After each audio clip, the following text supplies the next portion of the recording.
How well do you know your stress responses? Welcome back to Awaken Life. I'm Harmish, stress management coach, and today I'm talking about stress responses. There's no getting away from it. Something that I've noticed since I've been back in the corporate world is how much stress everybody is feeling and dealing with on a day to day basis. Whether it's their daily commute, whether it's emails coming into the inbox, or meetings that are going on forever and ever and are sometimes not very relevant. Stress is just being felt by everybody in the workplace. Every single one of us are individual, and just as we are individual, our stress responses will also be individual. What has you reaching for those sweet treats doesn't necessarily mean someone else will be doing exactly the same thing if they were in that situation. And on top of this, different situations have us experiencing and wanting to relieve stress in different ways. Just as I asked at the top of this video, how well do you know your own stress responses? Even though stress can show up in any area of our life, I'm going to concentrate on work because we spend most of our time at work. There are typically four ways that stress really shows up for us, and I want to take each one of them in turn. I'm going to run through a few scenarios and then I'm going to look at what type of stress response is related to those scenarios or how it may show up for us as stress. Let's look at fight. You're reading your emails and the latest one to drop into your inbox really makes you want to type out really hurriedly and angrily in response. You're on a work call and you're listening to a colleague, but as they keep talking and talking, you start to feel yourself becoming more and more frustrated and more tense. Or your boss has asked you why a certain task isn't finished yet, and you start to think of ways of justifying why it's only half finished. So, do any of those situations resonate with you? Maybe you have your own to add to the list. But when we feel attacked or when we feel that we are being questioned, our nervous system can start responding in a fight way. We might start to feel irritated or frustrated, and sometimes on the extreme end, we may start to feel real rage and anger at the situation. Our heart rate starts to quicken, our blood pressure starts to rise, and our defenses start to come online ready to fight the challenge that we think we're facing. Let's talk about flight. I mentioned before about meetings that go on and that have little or no relevance. When you're sitting in a meeting like this, you may be thinking, how can I get out of this meeting and do the work that I have piling up on my desk? You know what it's like when a colleague approaches your desk and they're wanting to get some help on something. I'm sure I'm not the only one who has agreed to help someone only for it to turn into an hour-long training session. So it can be understandable that when you see colleagues approaching your desk, you're thinking of any excuse to avoid them or to leave.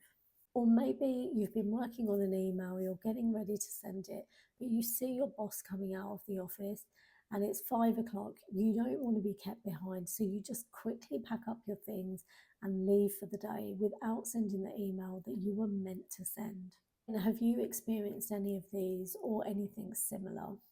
When we start to feel a bit of fear or anxiety or panic, we really want to get out of that situation or away from that challenge as quickly as possible. We're looking for the nearest exit. In those circumstances, we can make rash or poor decisions just to avoid the situation that we're in. Our next response, freeze. Maybe you've been asked on a work call to answer a question, but you're struggling really to find your voice and answer. Maybe you've been in a brainstorming session with colleagues and you're asked your opinion about something, but you can't think of what to say, and so you just agree or say something that's already been covered. Or maybe you've got to call a client who you know is notoriously challenging. So instead of picking up that phone, you decide to tidy up your inbox instead. Where have you seen these kind of things come up for you in your work or other experiences that have elicited similar kinds of responses?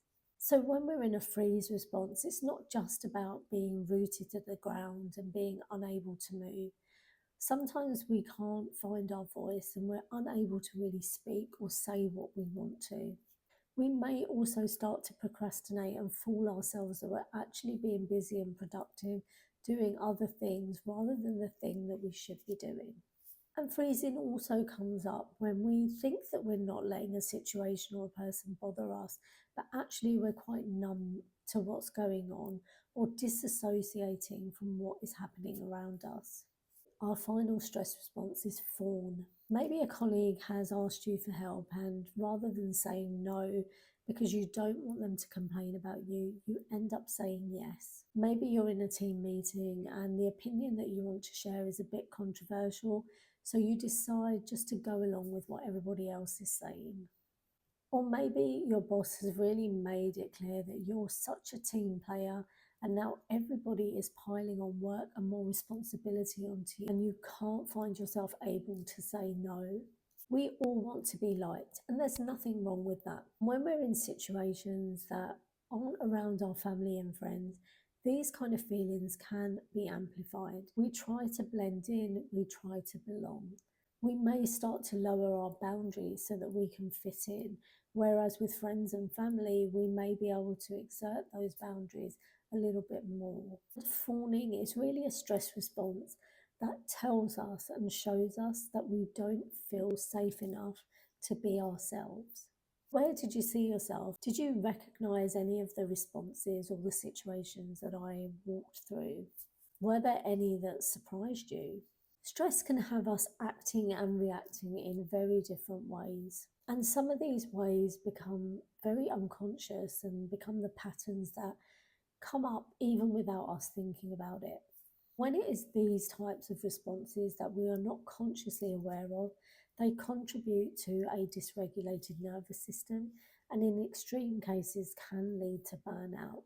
How do we start to change our stress responses? Firstly, we have to recognize and acknowledge that we're in a stress response. Sometimes our behaviors are so ingrained in us that we just see them as being a natural part of ourselves. And so sometimes we don't even realize that we're having a stress response. Secondly, we need to start understanding what causes our stress responses. What are the situations or the people that really trigger those type of responses in us? And lastly, when we can recognize our stress responses, understand why those stress responses are happening, we can start to build different types of stress management strategies that will have us using different behaviors, more healthier behaviors than we are used to manage that stress. Ultimately, we want to heal and build a more regulated nervous system that helps us to manage our stress. That does take a little bit of time, but those 3 steps that I went through, they are a very good place to start. Thank you for watching this video. I hope that it has been useful. And if you would like support in creating new types of ways to manage your own stress, please feel free to reach out. I'll see you in my next video.